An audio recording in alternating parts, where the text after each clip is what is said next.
I'm not sure when I decided to finally talk about this. Maybe it was this morning, sitting in my chair by the window with a cup of coffee that had gone cold without me noticing. The house was quiet. It's always quiet now. My wife passed 6 years ago, and my daughter calls on Sundays, and the rest of the week belongs to silence. I'm 78 years old. I served when I was young enough to think I understood things I didn't, young enough to believe that courage was about not being afraid. I know better now. Courage is what comes after the fear. It's what you do with the years that follow. I've carried something with me for a long time, not a wound you can see, not something a doctor can find. It's more like a sound that never quite stops. The echo of names I still say in my head every morning, names of men who didn't come home. I think it's time I told you about them. Not because the world needs to know, but because I need to say it out loud, at least once before my time comes too. My name is Robert Mitchell. People call me Bob. I live in a small house at the end of a street where the trees are old and the sidewalks crack in the same places they did when I first moved here 43 years ago. Every morning I make coffee. I sit by the window and watch the light change. I listen to the birds. Sometimes I think about how strange it is that I've lived long enough to have a routine, to know which floorboard creaks, to recognize the sound of my neighbor's car starting at 7:15 every weekday. There was a time when I didn't think I'd make it to 30, and here I am nearly 80, with hands that shake a little when I hold the cup, with a body that reminds me every day that I'm still here, still breathing, still remembering.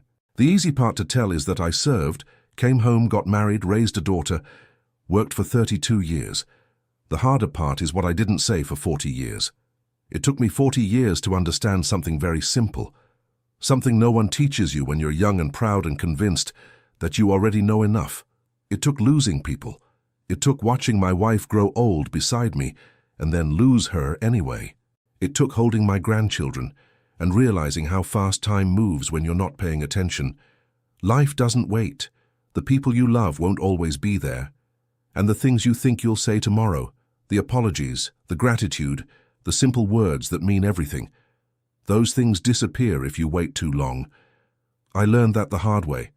I learned it by not saying things I should have said, by not being present when I should have been, by treating the people around me like they were permanent, like there would always be more time, like I could fix it later. I can't fix it now, but I can tell you what I learned, and maybe, if you're listening, you won't make the same mistakes I did. When I was young, I thought strength meant endurance. I thought it meant being able to carry weight without complaining, to take pain without showing it, to stand when others fell. I thought the strongest thing a man could do was survive. And I did survive. I came home when others didn't. But survival isn't the same as living. It took me decades to learn the difference. After I came back, I spent years just going through the motions. I got up, I went to work, I came home. I sat at the dinner table with my wife and answered her questions with half sentences, my mind somewhere else, somewhere far away where she couldn't reach me. I loved her. I know I did. But I didn't know how to say it. I didn't know how to let her in. I thought that keeping her at a distance was protecting her from something. I thought that was what it meant to be a man, to shoulder the burden and never let anyone see the cracks. My daughter grew up watching me disappear into myself. She'd ask me questions, and I'd give her answers that didn't really answer anything. I loved her so much it hurt, but I didn't know how to show her. I didn't know how to be present. I thought that going to her school events and paying for her college and showing up at her wedding was enough. And it wasn't nothing, but it wasn't everything either, because what she needed wasn't just a father who was there in body. She needed a father who was there in spirit, who could look her in the eye and tell her he loved her without it feeling like pulling teeth, who could ask her about her day and actually listen to the answer. I didn't do that. Not enough. Not until it was almost too late. And by then she was grown. She had her own life. And I was just the old man who called on holidays and didn't know what to say. There was a man in my unit. I won't use his real name, but I'll call him Ellis. Ellis had a laugh that could fill a room even when there wasn't anything particularly funny happening.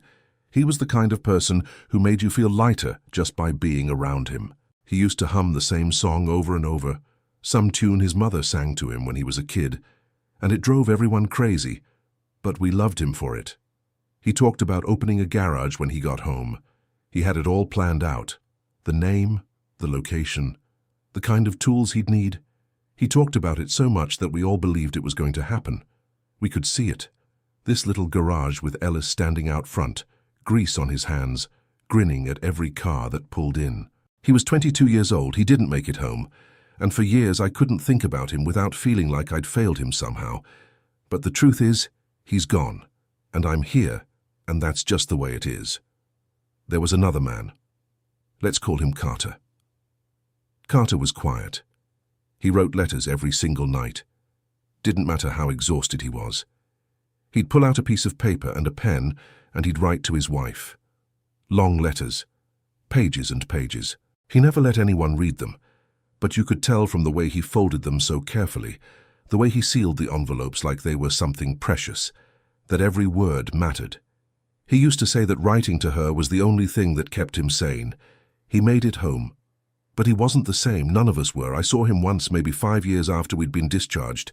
We ran into each other at a diner. We sat down. We ordered coffee, and we didn't know what to say. We'd been through something together that no one else could understand, and yet we couldn't talk about it. We just sat there, and we couldn't find the words. I regret that. I regret not reaching out to him after. I regret assuming there would always be time later. There was a young man, younger than the rest of us, who shouldn't have been there at all.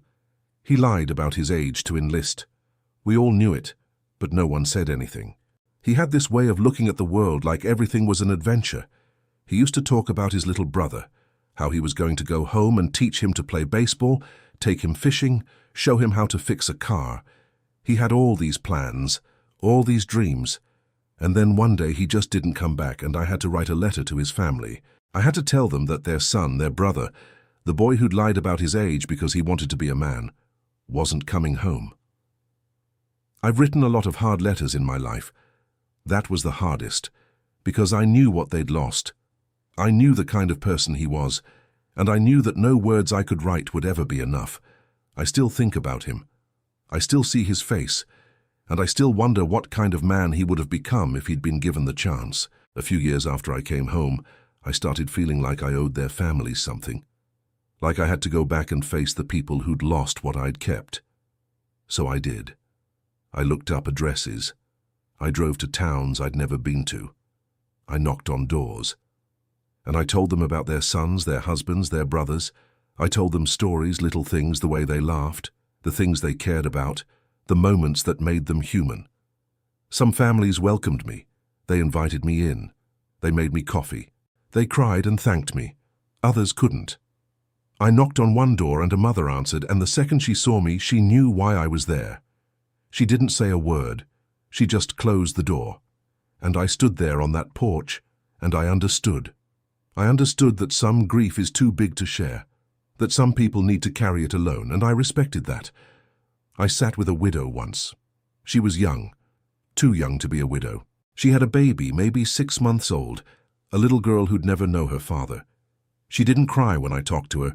She just sat there, holding that baby, staring at me with this look I can't describe. It wasn't anger. It wasn't sadness. It was something deeper than that. I told her about her husband.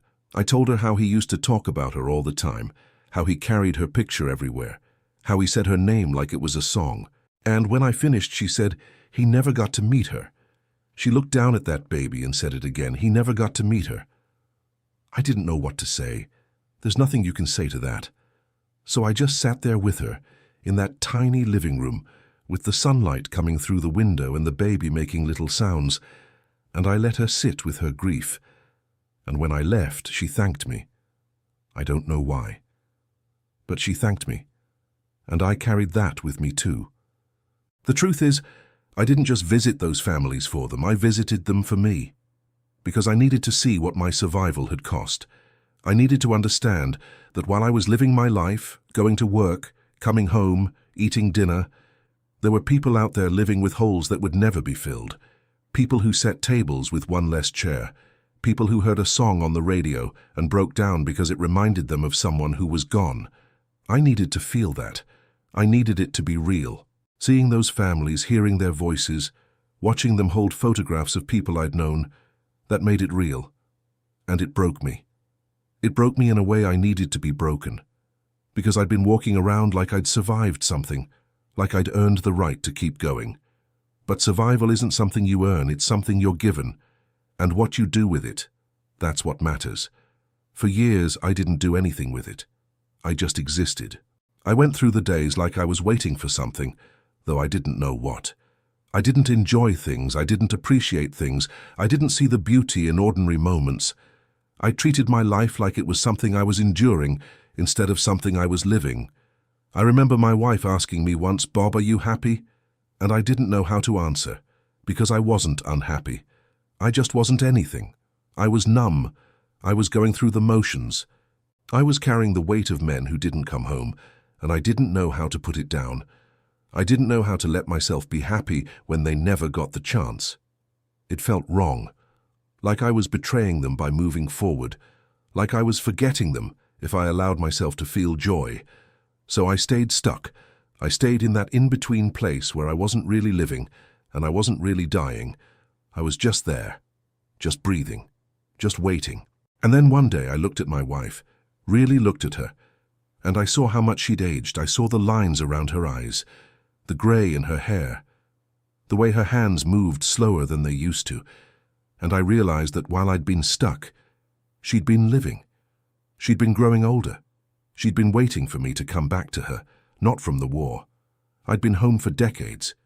She was waiting for me to come back to myself, to be present, to see her, to really see her. And I hadn't been. I'd been so focused on the past that I was missing the present. I was missing her, and I didn't know how much time we had left. None of us do. We think we have forever. We think there will always be tomorrow. But tomorrow isn't promised. My wife and I had 38 years together before she passed, and I wasted so many of them being somewhere else, being stuck in my head, being afraid to feel. I can't get those years back. All I can do is remember and learn, and try to make sure that the years I have left aren't wasted the same way. I remember the day I realized I was wasting my life. It was a Tuesday, nothing special. I was 63 years old, sitting in my truck in the parking lot of the hardware store, and I just started crying. No warning, no reason I could name, just this wave of grief that came out of nowhere and wouldn't stop. I sat there for 20 minutes, gripping the steering wheel, sobbing like a child, and I didn't even know what I was crying for. My wife found me when I got home. She took one look at me and didn't say a word. She just sat down beside me and waited. And eventually I told her. I told her about the men I'd served with, about the ones who didn't come home, about how I'd been carrying them with me every single day for 40 years, and I didn't know how to put them down. I told her I was afraid that if I let go, I'd be forgetting them, that if I moved forward, I'd be leaving them behind. And she said something I'll never forget. She said, "Bob, they're not asking you to carry them. They're asking you to live." That was the beginning, not the end, the beginning. I started small. I started by telling my daughter I loved her, not just at the end of phone calls, but in the middle of conversations, for no reason, just because it was true. I started asking her about her life and actually listening to the answers. I started showing up, not just physically but emotionally. I started being present. It felt awkward at first, like I was learning a new language, but slowly it got easier. And I saw the way she looked at me change, the way she softened, the way she started to trust that I wasn't going to disappear into myself again. I did the same with my wife. I started telling her things I'd kept locked away for decades. I started letting her see me. Not just the parts I was proud of, but the parts I was ashamed of too. The guilt, the regret, the nights I woke up in a cold sweat. She didn't pull away. She moved closer. And for the first time in our marriage, I felt like I was actually there with her. Like I was home, I started going to the cemetery more often. I'd sit on the grass beside the markers of men I'd known, men who'd laughed and told jokes and talked about the lives they were going to live when they got home. And I'd talk to them, out loud, like they were still there. I'd tell them about my life, about my daughter, about my wife, about the things I'd done and the things I hadn't. I'd apologize for not living the way they deserved to be honored, for wasting years in silence when they never got years at all. I don't know if they heard me. I don't know if it mattered, but it mattered to me. It helped me understand that honoring them didn't mean carrying guilt. It meant living fully. It meant not wasting the gift I'd been given, the gift of time, the gift of another day, another breath, another chance to tell someone I loved them. That's what took me 40 years to understand. That's what I wish someone had told me the day I came home. My daughter called me last week. She told me she got a promotion at work. She was excited. I could hear it in her voice. And for the first time in my life, I didn't just say congratulations and move on. I asked her about it. I asked her what it meant.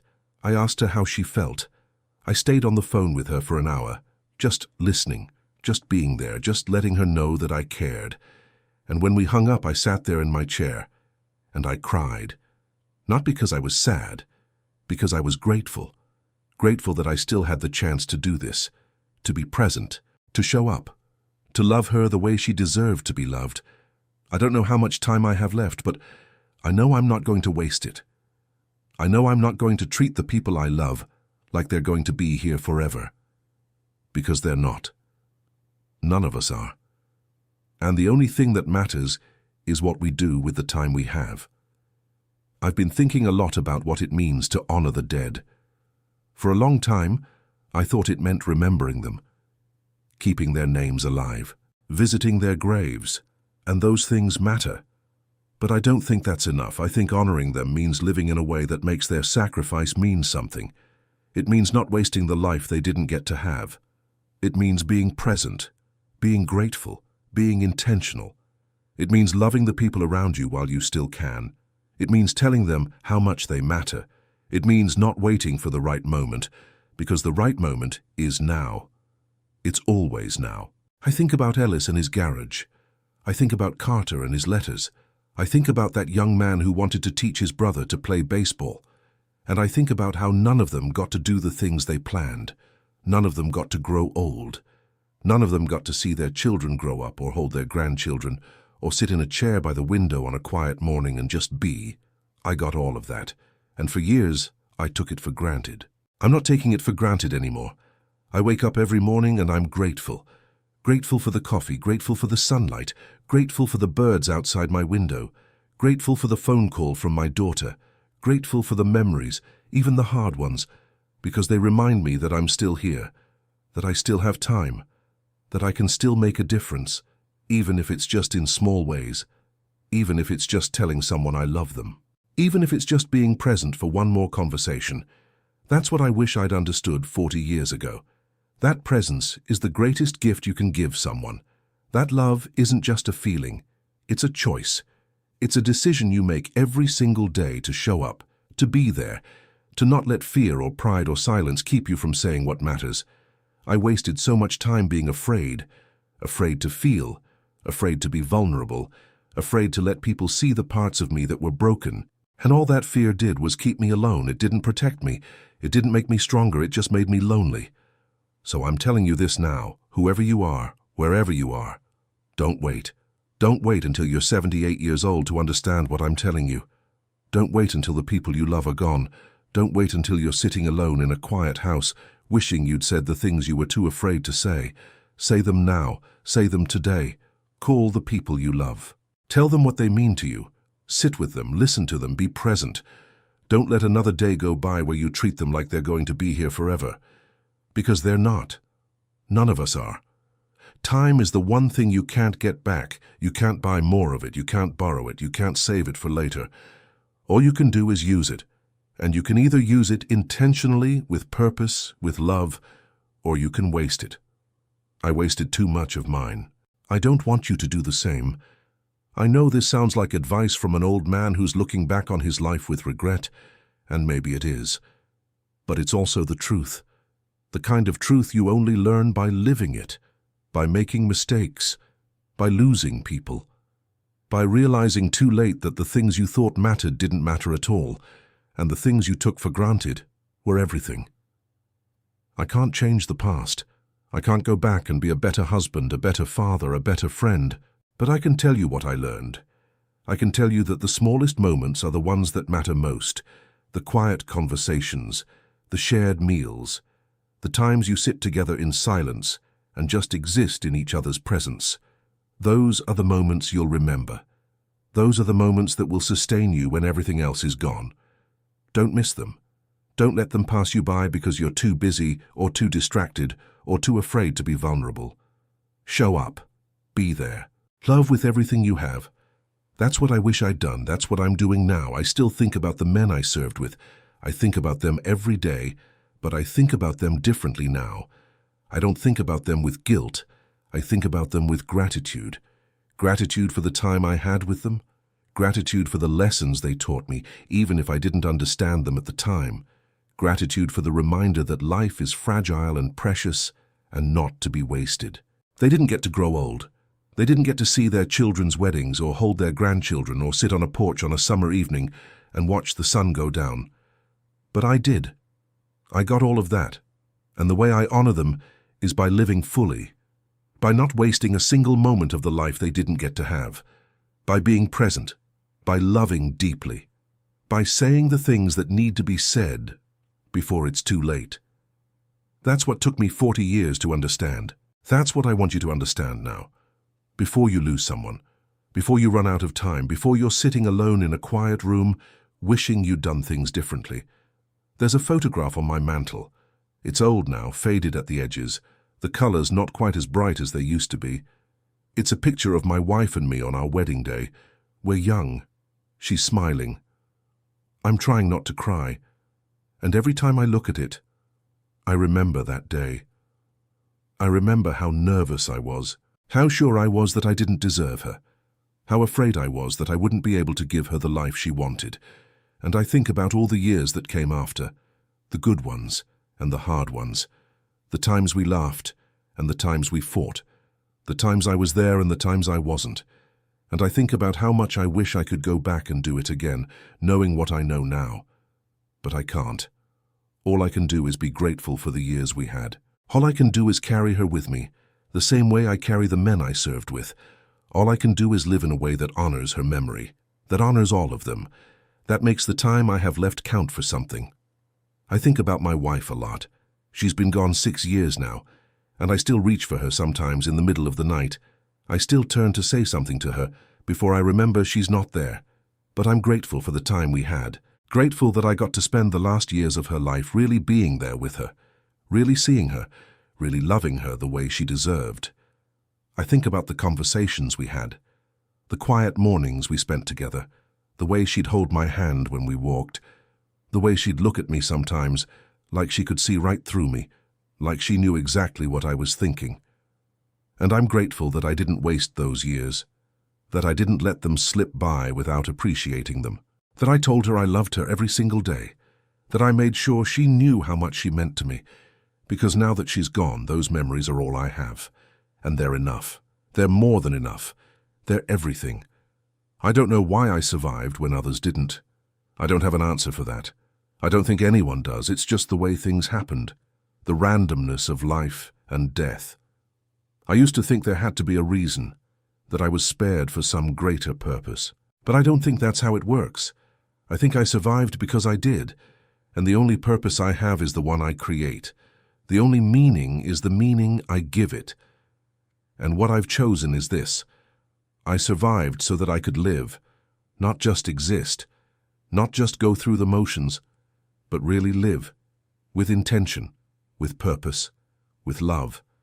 And I survived so that I could tell you this, so that I could share what I've learned, so that maybe, just maybe, you won't have to wait 40 years to understand what really matters. I think about all the ordinary days I wasted, the mornings I rushed through breakfast instead of sitting with my wife, the evenings I came home tired and turned on the television instead of asking my daughter about her day, the weekends I spent doing chores instead of just being together.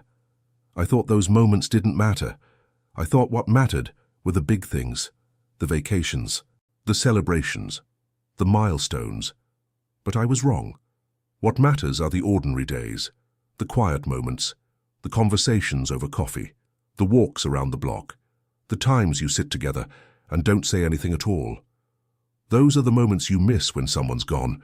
Those are the moments you wish you could have back. Not the grand gestures, not the special occasions, just the simple, beautiful, ordinary moments of being together. And I wasted so many of them. I let them slip by without noticing, without appreciating, without understanding that they were everything. But I notice them now. I appreciate them now. Every morning when I wake up and the sun is coming through my window, I'm grateful. Every time my daughter calls and tells me about her day, I'm grateful. Every time I remember my wife's laugh, or the way she used to hum while she was cooking, or the way she'd reach for my hand without thinking, I'm grateful. Because I understand now that those are the things that matter. Those are the things that make a life, not success, not achievement, not anything you can measure or count, just love, just presence, just being there with the people who matter, really being there, paying attention, showing up. That's what I want you to understand. That's what took me 40 years to learn. And I'm telling you now so that you don't have to wait as long as I did. So that you can start living this way today, right now, this moment. The sun is starting to set. I can see it through the window, the way the light is changing, the way the sky is turning that deep orange color it gets this time of evening. I've seen a lot of sunsets in my life, thousands of them, but I never really paid attention until recently. I never really stopped to appreciate how beautiful they are, how each one is different, how the colors shift and change and fade into night. I think about how many sunsets the men I served with never got to see, how many mornings they missed, how many ordinary, beautiful moments they never experienced, and I think about how lucky I am, how incredibly, impossibly lucky I am to still be here, to still have the chance to see the sun rise and set, to still have the chance to call my daughter, to still have the chance to sit in this chair and remember and feel and live. That's what I want you to take from this. Not sadness, not pity. Just awareness, just the understanding that time is precious, that life is fragile, that the people you love won't always be here, and that the only thing you can do is to love them while you can. Some of us survive the war. The real question is what we do with the life we're given after. I didn't answer that question well for a long time. I wasted years. I let fear and guilt and silence keep me from really living. But I'm answering it now. I'm living now. And I'm telling you this so that you don't have to wait as long as I did, so that you don't have to lose as much as I lost before you understand. You have time right now. You have people in your life right now who love you, who want to hear from you, who need to know that they matter. Don't wait. Don't assume there will be a better moment. This is the moment. This is the time. This is your chance. Take it, use it, live it.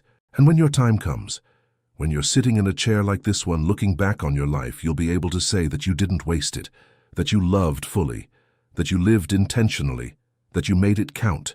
That's all any of us can do. And it's enough. It's more than enough. It's everything.